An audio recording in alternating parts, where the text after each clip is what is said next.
Hi hi hello ನಮಸ್ಕಾರ ಎಲ್ಲರಿಗೂ. Nature spirit 9 ಆಟ್ Kannada tarot card ರೀಡಿಂಗಿಗೆ welcome. ಇವತ್ತು ನಾನು ತಗೋತಾ ಇರುವಂತಹ ರೀಡಿಂಗ್ ಯಾವುದು ಅನ್ನೋದಾದ್ರೆ ಲವ್ ಪ್ರಿಡಿಕ್ಷನ್ ಅನ್ನ ತಗೋತಾ ಇದ್ದೀನಿ. ಅಂದ್ರೆ ಫೆಬ್ರವರಿ ಮಂತಿನ ಪ್ರೀತಿಯ ವಿಚಾರಕ್ಕೆ ಸಂಬಂಧಪಟ್ಟಂತಹ ಪ್ರಿಡಿಕ್ಷನ್ ಅನ್ನ ಮಾಡ್ತಾ ಇರೋದು. ಓಕೆ, ಸೊ ಇದೆಲ್ಲವೂ ಕೂಡ ಇನ್ ಜನರಲ್ ಆಗಿರುವಂತಹ ರೀಡಿಂಗ್ ಆಗಿರೋದ್ರಿಂದ ನಿಮಗೆ ರೆಸೊನೇಟ್ ಆದ್ರೆ ಮಾತ್ರ ತಗೊಳ್ಳಿ. ಹಾಗೇನೆ ಸ್ಕ್ರೀನ್ ಮೇಲೆ ಕಾಣ್ತಾ ಇರುವಂತಹ ಒಂದು ನಂಬರ್ ಅದು ಪರ್ಸನಲ್ ರೀಡಿಂಗಿನ ನಂಬರ್ ಆಗಿರುತ್ತೆ. ಯಾರಿಗೆಲ್ಲ ಪರ್ಸನಲ್ ರೀಡಿಂಗಿನ ಅವಶ್ಯಕತೆ ಇದೆಯೋ ಅವರೆಲ್ಲರೂ ಕೂಡ ವಾಟ್ಸಪ್ ಮೆಸೇಜ್ ಅನ್ನ ಮಾಡೋದ್ರ ಮೂಲಕ ಪೇ ಮಾಡಿ ನಿಮ್ಮ ರೀಡಿಂಗ್ಸ್ ಗಳನ್ನ ನೀವು ತಗೋಬಹುದಾಗಿರುತ್ತೆ. ಓಕೆ, ಸೊ ರೀಡಿಂಗ್ ಗಳನ್ನ ತಗೊಳ್ಳೋದಕ್ಕೆ ಮುಂಚಿತವಾಗಿ ಪ್ಲೀಸ್ ಸೆಲೆಕ್ಟ್ ಯುವರ್ ಆಪ್ಷನ್. ನೀವು ಆಲ್ರೆಡಿ ಥಂಬ್ನೈಲ್ ಅನ್ನ ನೋಡಿರ್ತೀರಾ.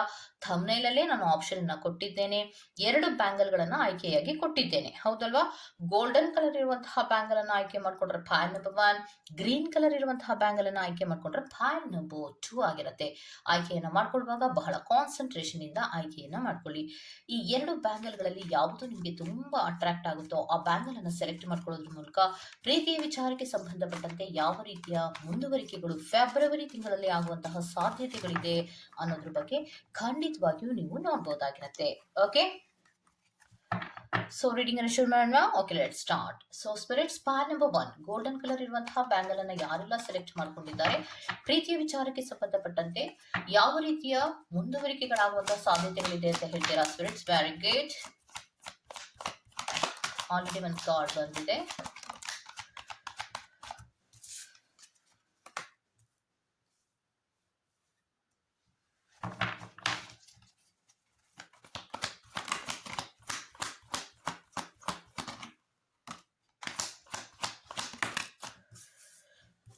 Goodness.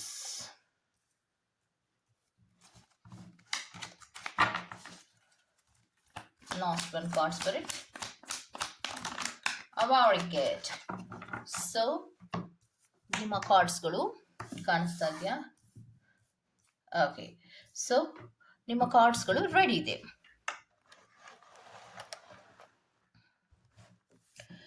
ಏನ್ ಬರ್ತಾ ಇದೆ ಅನ್ನೋದಾದ್ರೆ, ಫೆಬ್ರವರಿ ತಿಂಗಳಲ್ಲಿ ನೀವು ಹೊಸ ಆಪರ್ಚುನಿಟಿಯನ್ನ ಹುಡುಕ್ತೀರಾ. ಅಂದ್ರೆ ಪ್ರೀತಿಯ ಹೊಸ ಹೆಜ್ಜೆಗಳನ್ನ ಅಥವಾ ಹೊಸ ಮುಂದುವರಿಕೆಗಳನ್ನ ಮಾಡುವಂತಹ ಸಾಧ್ಯತೆಗಳು ಇರುತ್ತೆ. ಬಿಕಾಸ್ ಸ್ಟೆಬಿಲಿಟಿಗೋಸ್ಕರ ಇರಬಹುದು. ಮೇ ಬಿ ಪ್ರೀತಿಯ ವಿಚಾರದಲ್ಲಿ ಹೊಸ ಆಫರ್ಗಳನ್ನ ಪಡ್ಕೊಳ್ಳುವಂತಹ ಅಥವಾ ಕೊಡುವಂತಹ ಮನಸ್ಥಿತಿಯ ಮುಂದುವರಿಕೆಗಳನ್ನ ಮಾಡುವಂತಹ ಸಾಧ್ಯತೆಗಳು ಇದೆ ಅನ್ನುವಂಥದ್ದನ್ನ ರೆಪ್ರೆಸೆಂಟ್ ಮಾಡ್ತಾ ಇದೆ. ಓಕೆ, ಆದ್ರೆ ಯಾವ ಹೊಸ ಮುಂದುವರಿಕೆಗಳನ್ನ ಮಾಡೋದಕ್ಕೆ ನೀವು ಹೋಗ್ತಾ ಇದ್ದೀರೋ ಅದರಲ್ಲಿ ಅನ್ಸರ್ಟನಿಟಿಯನ್ನ ರೆಪ್ರೆಸೆಂಟ್ ಮಾಡ್ತಾ ಇದೆ. ಯಾವುದು ಕೂಡ ಸರಿ ಇಲ್ಲ, ಅಥವಾ ನೀವು ಮುಂದುವರಿಕೆಗಳನ್ನ ಮಾಡೋವಾಗ್ಲೇ ಸ್ವಲ್ಪ ಭಯದಲ್ಲಿ ನೀವು ಮುಂದುವರಿಕೆಗಳನ್ನ ಮಾಡ್ತೀರಾ. ಎಷ್ಟೋ ವಿಚಾರಗಳ ಅರಿವು ಕೂಡ ನಿಮಗೆ ಇರೋದಿಲ್ಲ. ಆದ್ರೆ ಪ್ರೀತಿಯ ಮುಂದುವರಿಕೆಗಳನ್ನ ಮಾಡಬೇಕು ಅನ್ನುವಂತಹ ಮನಸ್ಥಿತಿಯಲ್ಲಿ ಮುಂದೆ ಹೋದ್ರೂ ಕೂಡ ಏನೋ ಒಂದು ಭಯ, ಒಂದು ಆತಂಕಗಳು ನಿಮ್ಮಲ್ಲಿ ಕಾಡ್ತಾ ಇರತ್ತೆ. ಯಾವುದೂ ಕೂಡ ಸರಿ ಅನ್ನೋದೇ ಆಗ್ತಾ ಇರೋದಿಲ್ಲ. ಎಷ್ಟೇ ಪ್ರಯತ್ನಗಳನ್ನ ಮಾಡ್ತೀರಾ, ಏನೋ ಒಂದು ಪ್ಲಾನ್ ಅನ್ನ ಮಾಡಿ ಮುಂದುವರಿಸಬೇಕು ಅಂತ ಹೋಗ್ತಾ ಇರ್ತೀರಾ, ಅಲ್ಲಿಂದ ಅಲ್ಲಲ್ಲೇ ಏನೋ ಎಡವಟ್ಟುಗಳಾಗ್ತಾ ಇರುವಂತಹದನ್ನ ರೆಪ್ರೆಸೆಂಟ್ ಮಾಡ್ತಾ ಇದೆ. ಮತ್ತೆ ನೆಕ್ಸ್ಟ್ ಕಾರ್ಡಿನಲ್ಲಿ ಬಂದಿರುವಂತಹದ್ದು ನೈಟ್ ಆಫ್ ಕಪ್ಸ್ ಆಗಿರೋದ್ರಿಂದ ರೊಮ್ಯಾಂಟಿಕ್ ಪ್ರಪೋಸಲ್ಗಳು ಖಂಡಿತವಾಗಿಯೂ ನಿಮಗೆ ಸಿಗುವಂತಹ ಸಾಧ್ಯತೆಗಳಿರುತ್ತೆ. ಏನ್ ರೊಮ್ಯಾಂಟಿಕ್ ಪ್ರಪೋಸಲ್ಗಳು, ಆಲೋಚನೆಗಳನ್ನ ಮಾಡಿ ಒಂದು ನ್ಯೂ ಸ್ಟೆಬಿಲಿಟಿಯನ್ನ ಪಡ್ಕೋಬಹುದು ಅನ್ನುವಂತಹ ರೀತಿಯಲ್ಲಿ ಹೊಸ ಪ್ರೀತಿಗೆ ನೀವು ಎಂಟ್ರಿಯನ್ನ ಕೊಡ್ತಿರೋ ಅಲ್ಲಿ ಪ್ರಪೋಸಲ್ಗಳಂತೂ ಖಂಡಿತವಾಗಿಯೂ ನಿಮಗೆ ಬರುತ್ತೆ. ಸೊ ಪ್ರಪೋಸಲ್ಗಳು ಬರುತ್ತೆ ಅಂತ ಮಾತ್ರಕ್ಕೆ ಅದು ಜಸ್ಟ್ ರೊಮ್ಯಾಂಟಿಕ್ ಪ್ರಪೋಸಲ್ಗಳಾಗಿರತ್ತೆ, ಅದರಲ್ಲಿ ಫ್ಲರ್ಟ್ ಕೂಡ ಇರುತ್ತೆ ಅನ್ನುವಂಥದ್ದನ್ನ ರೆಪ್ರೆಸೆಂಟ್ ಮಾಡ್ತಾ ಇದೆ. ಬಿಕಾಸ್ ಪ್ರೀತಿಯ ಮುಂದುವರಿಕೆಗಳನ್ನ ಮಾಡ್ತಾ ಇರೋದ್ರಲ್ಲಿ ಅಲ್ಲಿಯೇ ಎಡವಟ್ಟಿರುವಂತಹದ್ದು, ಆಯ್ಕೆಯಲ್ಲಿಯೇ ಸರಿಯಾದ ಆಯ್ಕೆಗಳನ್ನ ನೀವು ಮಾಡ್ಕೋತಾ ಇಲ್ಲ. ಅಲ್ಲಿಂದಲೇ ಏನೋ ವೇರಿಯೇಷನ್ಗಳಾಗ್ತಾ ಇರುವಂತಹದ್ದು, ಏನೋ ಹಿಡನ್ ಸೀಕ್ರೆಟ್ಗಳಿದೆ, ಅದನ್ನ ನೀವು ತಿಳ್ಕೊಳ್ದಿರಾ ರೊಮ್ಯಾಂಟಿಕ್ ಪ್ರಪೋಸಲ್ಗಳನ್ನ ಒಪ್ಕೊಳ್ಳುವಂತಹ ಸಾಧ್ಯತೆಗಳು ಕೂಡ ಇದೆ ಅನ್ನುವಂಥದ್ದನ್ನ ರೆಪ್ರೆಸೆಂಟ್ ಮಾಡ್ತಾ ಇದೆ. ಫೆಬ್ರವರಿ ಮಂತಿನಲ್ಲಿ ಫ್ಲರ್ಟ್ಗಳು ಜಾಸ್ತಿ ಇರುತ್ತೆ ಅನ್ನುವಂಥದ್ದನ್ನ ರೆಪ್ರೆಸೆಂಟ್ ಮಾಡ್ತಾ ಇದೆ. ಇನ್ನೊಂದೇನು ಅಂದ್ರೆ ಈ ಪ್ರೀತಿಯಲ್ಲಿ ಡಿಸ್ಹಾನೆಸ್ಟಿಯನ್ನ ರೆಪ್ರೆಸೆಂಟ್ ಮಾಡ್ತಾ ಇದೆ. ಪ್ರಾಮಾಣಿಕವಾದಂತಹ ಪ್ರೀತಿಯ ಮುಂದುವರಿಕೆಗಳು ಆಗ್ತಾ ಇಲ್ಲ. ಅಲ್ಲಿ ಫ್ಲರ್ಟ್ ಅಂತ ಬಂದಾಗಲೇ ನೀವು ಅರ್ಥ ಮಾಡ್ಕೋಬೇಕು, ಟ್ರಿಕರಿಯನ್ನ ಯೂಸ್ ಮಾಡ್ತಾ ಇರುವಂತಹದ್ದು. ಯಾವ ಪ್ರೀತಿಯನ್ನ ನೀವು ಮುಂದುವರಿಸ್ಕೊಂಡು ಹೋಗ್ಬೇಕು ಅನ್ನುವಂತಹ ಮನಸ್ಥಿತಿಗಳಲ್ಲಿ ಸ್ಟೆಬಿಲಿಟಿಗಳನ್ನ ಆಲೋಚನೆ ಮಾಡಿ ಮುಂದಕ್ಕೆ ಹೋಗ್ತಾ ಇದ್ದೀರೋ, ಅದರಲ್ಲಿ ಅಪ್ರಾಮಾಣಿಕತೆ ಅನ್ನುವಂಥದ್ದನ್ನ ರೆಪ್ರೆಸೆಂಟ್ ಮಾಡ್ತಾ ಇದೆ. ಯಾವುದು ಕೂಡ ಸರಿ ಇಲ್ಲ. ಬಿಕಾಸ್ ಮೂನ್ ಎನರ್ಜಿಯನ್ನ ರೆಪ್ರೆಸೆಂಟ್ ಮಾಡ್ತಾ ಇದೆ. ಸೊ ಮೂನ್ ಎನರ್ಜಿಯನ್ನ ರೆಪ್ರೆಸೆಂಟ್ ಮಾಡ್ತಾ ಇದೆ ಅಂದ್ರೆ ಅಪ್ರಾಮಾಣಿಕತೆಯನ್ನ ರೆಪ್ರೆಸೆಂಟ್ ಮಾಡುತ್ತೆ. ಟ್ರಿಕರಿಯನ್ನ ಯೂಸ್ ಮಾಡುವಂತಹದ್ದು.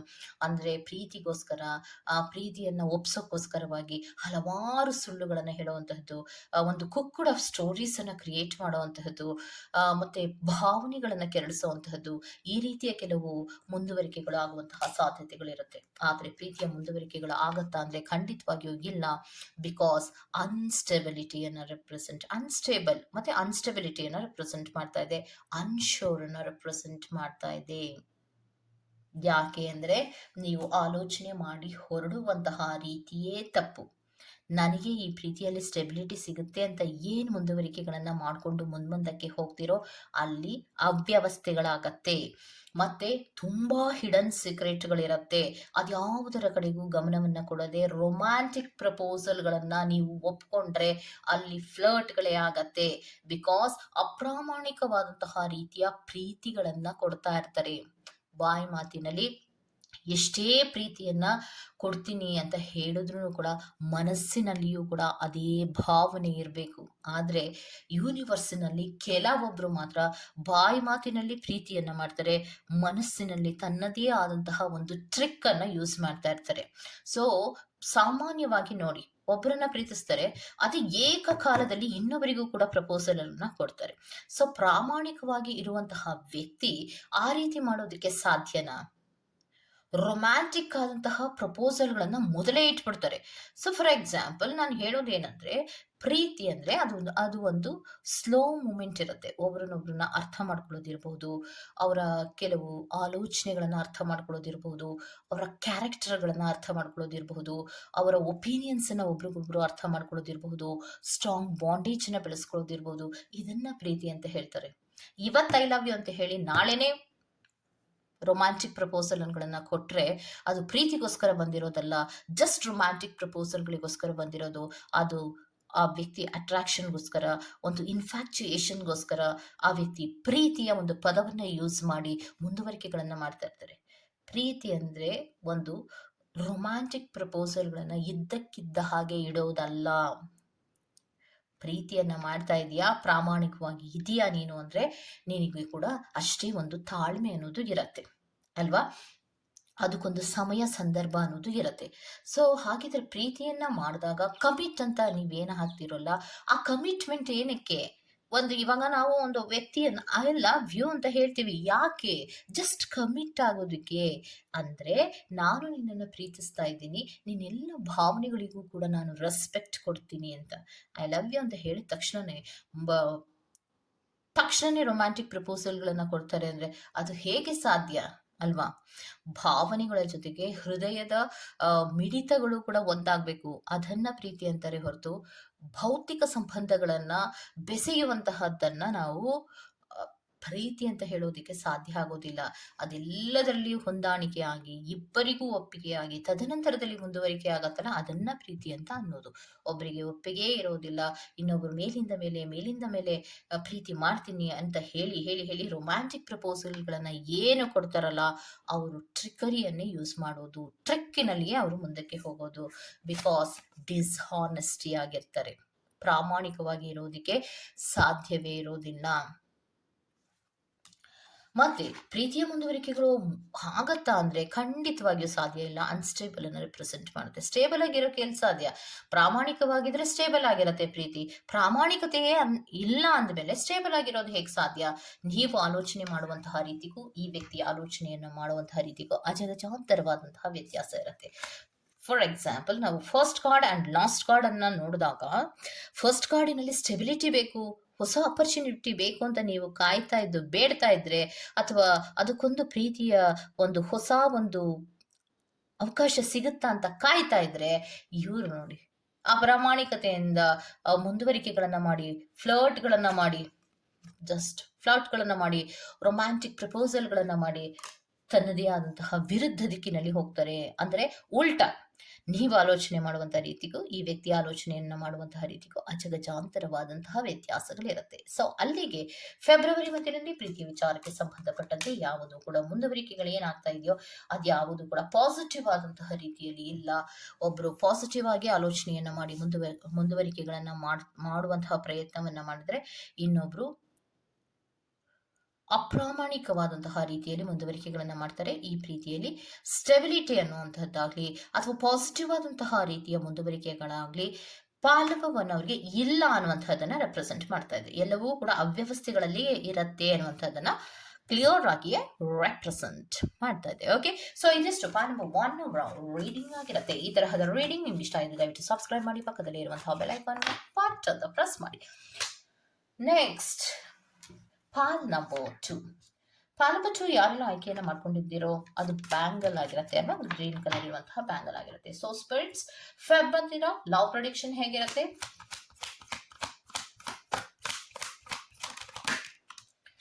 Okay, very good.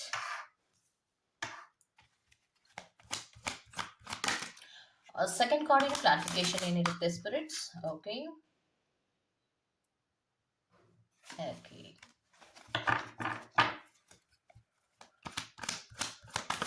okay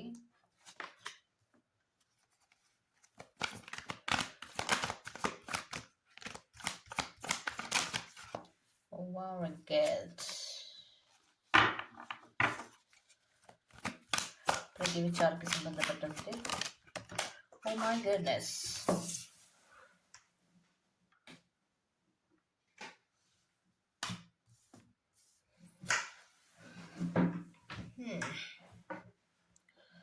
so February ಮಂತಿನಲ್ಲಿ ಪಾಲ್ ನಂಬರ್ 2 ಅವರಿಗೆ ಬರ್ತಾ ಇರುವಂತಹದ್ದು ಒಂದು ಟೀಮ್ ವರ್ಕ್ ಅನ್ನುವಂಥದ್ದನ್ನ ರೆಪ್ರೆಸೆಂಟ್ ಮಾಡ್ತದೆ. ಪ್ರೀತಿಯ ವಿಚಾರದಲ್ಲಿ ಮುಂದುವರಿಕೆಗಳನ್ನ ಮಾಡುವಾಗ ಟೀಮ್ ವರ್ಕ್ ಅನ್ನೋದು ತುಂಬಾ ಸಪೋರ್ಟಿವ್ ಆಗಿ ಇರ್ತಾರೆ. ಮತ್ತೆ ಪ್ರೀತಿಯಲ್ಲಿ ಯಾವ ಮುಂದುವರಿಕೆಗಳಾಗಿರುತ್ತೆ, ಹೇಗೆ ನೀವು ಕನೆಕ್ಟ್ ಆಗ್ತಾ ಇರೋದು ಎಲ್ಲ ನಿಮ್ಮ ಗೊತ್ತಿರುವಂತಹ ವ್ಯಕ್ತಿಗಳು, ಹತ್ತಿರದ ವ್ಯಕ್ತಿಗಳು ನಿಮ್ಗೆ ಸಪೋರ್ಟ್ ಅನ್ನ ಮಾಡ್ತಾರೆ. ಆದ್ರೆ ಏನಂತ ಸಪೋರ್ಟ್ ಅನ್ನ ಮಾಡ್ತಾರೆ ಅನ್ನೋದಾದ್ರೆ ಪ್ರೀತಿಯಲ್ಲಿ ಎಂಡಿಂಗ್ ಗಳನ್ನ ಮಾಡ್ತಾರೆ. ಯಾಕೆ? ಟ್ರಾನ್ಸ್ಫಾರ್ಮೇಶನ್ಸ್, ರಿಲೀಸ್, ಎಂಡಿಂಗ್ ಅನ್ನ ರೆಪ್ರೆಸೆಂಟ್ ಮಾಡ್ತಾ ಇದೆ. ಬಿಕಾಸ್ ಡೆತ್ ಕಾರ್ಡ್ ರೆಪ್ರೆಸೆಂಟ್ ಆಗ್ತಾ ಇರೋದ್ರಿಂದ ಪ್ರೀತಿ ವಿಚಾರಕ್ಕೆ ಸಂಬಂಧಿಸಿದಂತೆ ಕೆಲವೊಂದು ಟ್ರಾನ್ಸ್ಫಾರ್ಮೇಶನ್ಗಳು ಆಗತ್ತೆ, ಬಹಳಷ್ಟು ಬದಲಾವಣೆಗಳು ಆಗತ್ತೆ. ಯಾತಕ್ಕೆ ಬದಲಾವಣೆಗಳಾಗತ್ತೆ ಅನ್ನೋದಾದ್ರೆ ಪ್ರೀತಿಯಲ್ಲಿ ಹಲವಾರು ವ್ಯತ್ಯಾಸಗಳು ಆಗುವಾಗ ನಿಮ್ಮನ್ನ ಪ್ರೀತಿಸುವಂತಹ ವ್ಯಕ್ತಿಗಳು, ಅಂದ್ರೆ ಪ್ರೀತಿಯ ಪಾರ್ಟ್ನರ್ ಅನ್ನ ಬಿಡಿ, ಕಮಿಟ್ಮೆಂಟ್ ಅನ್ನ ಕೊಟ್ಟಿರುವಂತಹ ಪಾರ್ಟ್ನರ್ ಅನ್ನ ಬಿಡಿ, ಅವರನ್ನ ಬಿಟ್ಟು ನಿಮ್ಮನ್ನ ಇಷ್ಟಪಡುವಂತಹ ಕೊಲೀಗ್ಸ್ ಇರ್ಬೋದು, ಫ್ರೆಂಡ್ಸ್ ಇರ್ಬೋದು, ಫ್ಯಾಮಿಲಿ ಮೆಂಬರ್ಸ್ ಇರ್ಬೋದು, ಅವರೆಲ್ಲರೂ ಕೂಡ ನೀವು ಪ್ರೀತಿ ಮಾಡುವಂತಹ ವ್ಯಕ್ತಿ ಎಂತಹವರು ಅನ್ನೋದನ್ನ ಹುಡುಕುವಂತಹ ಪ್ರಯತ್ನವನ್ನ ಫೆಬ್ರವರಿ ಮಂತಿನಲ್ಲಿ ಮಾಡುವಂತಹ ಸಾಧ್ಯತೆಗಳು ತುಂಬಾ ಜಾಸ್ತಿ ಇರುತ್ತೆ. ಮತ್ತೆ ಕ್ಲಾರಿಫಿಕೇಶನ್ ಕಾರ್ಡ್ ಅನ್ನ ತಗೊಂಡಾಗ ಪೇಜ್ ಆಫ್ ಸೋರ್ಟ್ಸ್ ರಿಪ್ರೆಸೆಂಟ್ ಆಗ್ತಾ ಇದೆ, ಕ್ಯೂರಿಯಸ್, ಗಾಸಿಪ್ ಅಂಡ್ ಸ್ಪೈಂಗ್ ಅಂತ ರಿಪ್ರೆಸೆಂಟ್ ಮಾಡ್ತಾ ಇದೆ. ಯಾವ ವ್ಯಕ್ತಿಯನ್ನ ನೀವು ಪ್ರೀತಿಸ್ತಾ ಇದ್ದೀರೋ ಅವರ ಸಂಪೂರ್ಣ ಮಾಹಿತಿಗಳನ್ನ ಹುಡುಕುವಂತಹ ಪ್ರಯತ್ನಗಳು ಫೆಬ್ರವರಿ ಮಂತಿನಲ್ಲಿ ಆಗ್ತಾ ಇದೆ ಅನ್ನುವಂಥದ್ದನ್ನ ರೆಪ್ರೆಸೆಂಟ್ ಮಾಡ್ತಾ ಇದೆ. ನೆಕ್ಸ್ಟ್ ಡೆವಿಲ್ ಕಾರ್ಡ್ ರೆಪ್ರೆಸೆಂಟ್ ಆಗ್ತಾ ಇರೋದ್ರಿಂದ ಅನ್ಅಥೆಂಟಿಕಲ್ ಅಬ್ಸೆಷನ್, ಟೆಂಪ್ಟೇಷನ್ ಅನ್ನ ರೆಪ್ರೆಸೆಂಟ್ ಮಾಡ್ತಾ ಇದೆ. ಸೊ ಏನಂದ್ರೆ ಟೆಂಪ್ಟೇಷನ್ ಬೇರೆ, ಪ್ರೀತಿಯ ಕಾಯುವಿಕೆ ಬೇರೆ. ಸೊ ಪ್ರೀತಿಯಲ್ಲಿ ಟೆಂಪ್ಟೇಷನ್ ಅನ್ನೋದು ಜಾಸ್ತಿ ಯಾವಾಗ ಆಗುತ್ತೆ ಅಂದ್ರೆ ಈಗ ನಾನು ಪ್ರೀತಿಸುವಂತಹ ವ್ಯಕ್ತಿನ ಪಡ್ಕೊಬಿಡ್ಬೇಕು, ಈಗಲೇ ಬೇಕು, ಅದು ಕರೆಕ್ಟ್ ಆಗಿರುವಂತಹ ಟೈಮ್, ಅಥವಾ ಅದನ್ನ ನಾನು ಈಗ ಮುಂದುವರಿಕೆಗಳನ್ನ ಮಾಡಬಹುದಾ ಅಥವಾ ಬೇಡವಾ, ಸಿಚುಯೇಷನ್ ಹೇಗಿದೆ, ಇದ್ಯಾವುದರ ಕಡೆಗೂ ಈ ವ್ಯಕ್ತಿ ಗಮನವೇ ಕೊಡುವುದಿಲ್ಲ, ನಿಮ್ಮ ಪ್ರೀತಿಯ ವ್ಯಕ್ತಿ ಗಮನವನ್ನೇ ಕೊಡುವುದಿಲ್ಲ, ಟೆಂಪ್ಟೇಷನ್ ಅಲ್ಲೇ ಇರ್ತಾರೆ. ಯಾವಾಗ್ಲೂ ಕೂಡ ಒಂದು ರೀತಿಯ ಟೆಂಪ್ಟೇಷನ್ ಅಲ್ಲೇ ಇರ್ತಾರೆ. ಯಾವಾಗ್ಲೂ ಕೂಡ ನಿಮಗೆ ಒಂದಲ್ಲ ಒಂದು ಹಿಂಸೆಯನ್ನ ಕೊಡುವಂಥದ್ದು, ಒಂದು ರೊಮ್ಯಾಂಟಿಕ್ ಪ್ರಪೋಸಲ್ ಗಳನ್ನ ಕೊಡ್ತಾ ಇರುವಂತಹದ್ದು, ಅದು ನಿಮ್ಗೆ ಹರ್ಟ್ ಆಗ್ತಾ ಇದೆ, ಇರಿಟೇಟ್ ಆಗ್ತಾ ಇದೆ, ಅದು ಯಾವುದನ್ನು ಕೂಡ ಗಮನಿಸೋದಿಲ್ಲ. ಅನ್ಅಥೆಂಟಿಕಲ್ ಆಗಿರತ್ತೆ. ಅಪ್ಪ ಇದು ಹಿಂಗಪ್ಪ ಸಹಿಸೋದು, ಇದೇನು ಹಿಂಗ್ ಮಾತಾಡ್ತಾರಲ್ಲ, ಏನಿಷ್ಟ ಸಹಿವಾಗಿ ಮಾತಾಡ್ತಾರಲ್ಲ ಅನ್ನುವಂತಹ ರೀತಿಯಲ್ಲಿ ಒಂದು ರೀತಿಯ ಅಸಹ್ಯದ ಭಾವನೆ ಆ ವ್ಯಕ್ತಿಯ ಬಗ್ಗೆ ನಿಮಗೆ ಬರ್ತಾ ಇರುತ್ತೆ. ಮತ್ತೆ ಮೇಲಿಂದ ಮೇಲೆ ಅಬ್ಸೆಷನ್‌ಗಳನ್ನ ಮಾಡ್ತಾರೆ. ಯಾಕೆ ಅಬ್ಸೆಷನ್‌ಗಳನ್ನ ಮಾಡ್ತಾರೆ ಅನ್ನೋದಾದ್ರೆ, ಆ ವ್ಯಕ್ತಿ ಪ್ರೀತಿಯನ್ನ ಮಾಡ್ತಿದ್ರೆ ಪ್ರೀತಿಯನ್ನ ಮಾಡ್ಬೇಕು. ಮತ್ತೆ ಅತಿಯಾದ ಟೆಂಪ್ಟೇಷನ್‌ಗಳನ್ನ ಮಾಡ್ಕೊಂಡು ಅತಿಯಾಗಿ ಮಾತಾಡ್ತಾ ಇರ್ತಾರೆ. ಮತ್ತೆ ಇವರಲ್ಲಿ ಅನುಮಾನವೂ ಕೂಡ ಜಾಸ್ತಿ ಇರುತ್ತೆ. ಏನು ನನ್ನ ಪ್ರೀತಿನ ನೀನು ಒಪ್ಕೊಳ್ಳಿಲ್ಲ ಅಂದ್ರೆ ಏನು? ಯಾಕೆ ಒಪ್ಕೊಳ್ಳಲ್ಲ?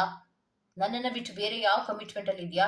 ಈ ರೀತಿ ಅಬ್ಸೆಷನ್ ಮಾಡುವಂತಹ ಸಾಧ್ಯತೆಗಳಿರುತ್ತೆ.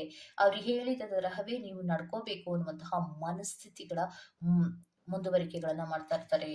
ನೆಕ್ಸ್ಟ್ ಕಾರ್ಡಿನಲ್ಲಿ ಚೇಂಜ್ ಫೇಟೆಡ್ ಮೂಮೆಂಟ್ ಅನ್ನ ರೆಪ್ರೆಸೆಂಟ್ ಮಾಡ್ತಾ ಇದೆ. ಸೊ ಗುಡ್ ಲಕ್ ಅನ್ನ ಯಾಕೆ ವೀಲ್ ಆಫ್ ಫಾರ್ಚೂನ್ ರೆಪ್ರೆಸೆಂಟ್ ಮಾಡ್ತಾ ಇದೆ ಅಂದ್ರೆ, ಈ ವ್ಯಕ್ತಿಯ ಬಗ್ಗೆ ಸಂಪೂರ್ಣವಾದಂತಹ ಮಾಹಿತಿ ನಿಮ್ಗೆ ಗೊತ್ತೇ ಇರಲಿಲ್ಲ. ಈಗ ಕೆಲವೊಂದು ವ್ಯತ್ಯಾಸಗಳು, ಕೆಲವೊಂದು ಇನ್ಫಾರ್ಮೇಶನ್ ಗಳನ್ನ ಕೊಡುವಂತಹ ವ್ಯಕ್ತಿಗಳು ನಿಮ್ಗೆ ಯಾವಾಗ ಆ, ಸಿಕ್ಕಿದ್ರೋ ಅಂತಹ ಸಂದರ್ಭದಲ್ಲಿ ನಿಮ್ಮ ಪ್ರೀತಿಯ ವ್ಯಕ್ತಿಯ ಕೆಲವೊಂದು ವಿಚಾರಗಳು ನಿಮ್ಗೆ ಗೊತ್ತಾಗ್ತಾ ಹೋಗ್ತಾ ಇದೆ.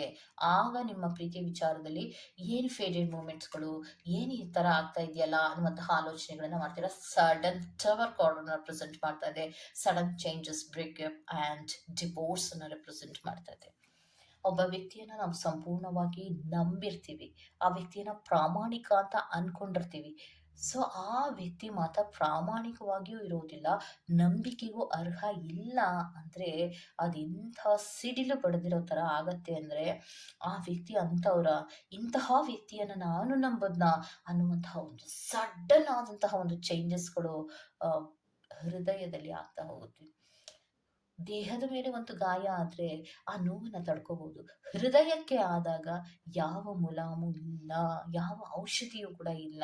ಯಾಕೆ ಅಂದ್ರೆ ಎಷ್ಟೊಂದು ನಂಬಿರುವಂತಹ, ಪ್ರಾಣಕ್ಕಿಂತ ಹೆಚ್ಚಾಗಿ ಪ್ರೀತಿಸುವಂತಹ ಒಬ್ಬ ವ್ಯಕ್ತಿ ಸಡನ್ ಆಗಿ ನಾನು ನಂಬಿದಂತಹ ವ್ಯಕ್ತಿಯೇ ಅಲ್ಲ, ದೊಡ್ಡ ಮೋಸಗಾರ ಅಥವಾ ಮೋಸಗಾತಿನೋ, it's gender it's not a matter, okay, ಮೋಸಗಾರನೋ ಮೋಸಗಾತಿನೋ ಅಂತ ಅಂದಾಗ, ಅಥವಾ ಅವರು ನನಗೆ ಹೇಳಿದ್ದೆಲ್ಲವೂ ಸುಳ್ಳು ಅಂತ ಅಂದಾಗ ಆಗುವಂತಹ ಆ ಸಂಕಟ, ಆ ನೋವು ಹೇಳಕ್ಕೆ ಆಗಲ್ಲ.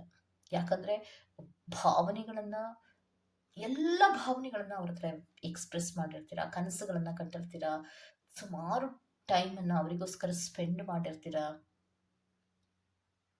ಆದ್ರೂ ಕೂಡ ಆ ವ್ಯಕ್ತಿ ಫೇಕ್ ಅಂತ ಗೊತ್ತಾದಾಗ ಅಷ್ಟೆಲ್ಲವೂ ವೇಸ್ಟೇ ತಾನೆ, ಹೌದಲ್ವಾ? ಎಷ್ಟು ಟೈಮನ್ನ ಕೊಟ್ಟಿದ್ರಿ, ಅವರಿಗೋಸ್ಕರ ಎಷ್ಟು ಖರ್ಚನ್ನ ಮಾಡಿದ್ರಿ, ಅವರಿಗೋಸ್ಕರ ಎಷ್ಟು ಫೀಲಿಂಗ್ಸ್ಗಳನ್ನ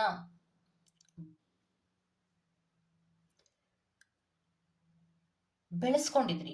ಆ ಫೀಲಿಂಗ್ಸ್ಗಳೆಲ್ಲವೂ ಕೂಡ ಸುಳ್ಳು ಅಂತನೋ, ಅಥವಾ ಆ ಫೀಲಿಂಗ್ಸ್ಗಳು ಬೆಳೆಸ್ಕೋಬಾರ್ದಿತ್ತು ಅಂತನೋ, ನನ್ನದೇ ತಪ್ಪು ಅಂತನೋ, ಏನೋ ಒಂದು ಕನ್ಫ್ಯೂಷನ್ಸ್ ಅಲ್ಲಿ ನೀವು ಇರ್ತೀರಾ. ಟವರ್ ಕಾರ್ಡ್ ಅನ್ನು ರೆಪ್ರೆಸೆಂಟ್ ಮಾಡುತ್ತೆ. ಆ ವ್ಯಕ್ತಿ ಸುಳ್ಳು, ಫೇಕ್ ಅನ್ನುವಂಥದ್ದು.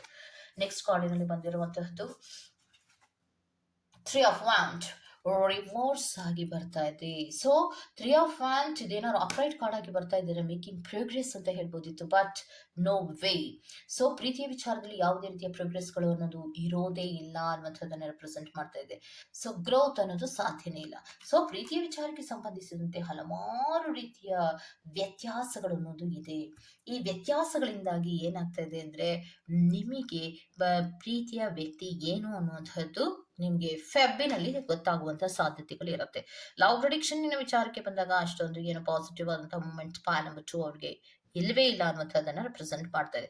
ಪ್ರೀತಿಯ ವಿಚಾರಕ್ಕೆ ಸಂಬಂಧಪಟ್ಟಂತೆ ಮೂಮೆಂಟ್ಸ್ ಗಳೇನಾದ್ರೂ ಇದ್ರೆ ನೀವು ಪ್ರೀತಿಸುವಂತಹ ವ್ಯಕ್ತಿಯ ಫೇಕ್, ಮತ್ತೆ ಆ ವ್ಯಕ್ತಿ ನಿಮ್ಮನ್ನ ಅಬ್ಸೆಷನ್ ಮಾಡುವಂತಹ ರೀತಿ, ಕೆಲವೊಂದು ಟ್ರೂತ್, ಇದಷ್ಟೇ ನಿಮ್ಗೆ ಗೊತ್ತಾಗುವಂತಹ ಸಾಧ್ಯತೆಗಳು ಅನ್ನುವಂಥದ್ದನ್ನ ರೆಪ್ರೆಸೆಂಟ್ ಮಾಡ್ತಾ ಇದೆ. ಪಾಸಿಟಿವ್ ಆದಂತಹ ಸೈನ್ ಇಲ್ಲಿ ಏನು ತೋರಿಸ್ತಾ ಇಲ್ಲ. ಓಕೆ, ಸೊ ಇದಿಷ್ಟು ಫೈಲ್ ನಂಬರ್ 2 ರೀಡಿಂಗ್ ಆಗಿರುತ್ತೆ. ಈ ತರಹದ ರೀಡಿಂಗ್ ನಿಮ್ಗೆ ಇಷ್ಟ ಇದ್ರೆ ದಯವಿಟ್ಟು ಸಬ್ಸ್ಕ್ರೈಬ್ ಮಾಡಿ, ಪಕ್ಕದಲ್ಲಿರುವಂತಹ ಬೆಲ್ ಐಕಾನ್ ಪ್ರೆಸ್ ಮಾಡಿ. ನಾನು ನಿಮ್ಮನ್ನ ಮತ್ತೊಂದು ರೀಡಿಂಗ್ ಅಲ್ಲಿ ಸಿಗ್ತೇನೆ ಅಂತ ಹೇಳ್ತಾ ಅಲ್ಲಿವರೆಗೂ ಚೆಕ್ಕಿ, ಬಾಯ್.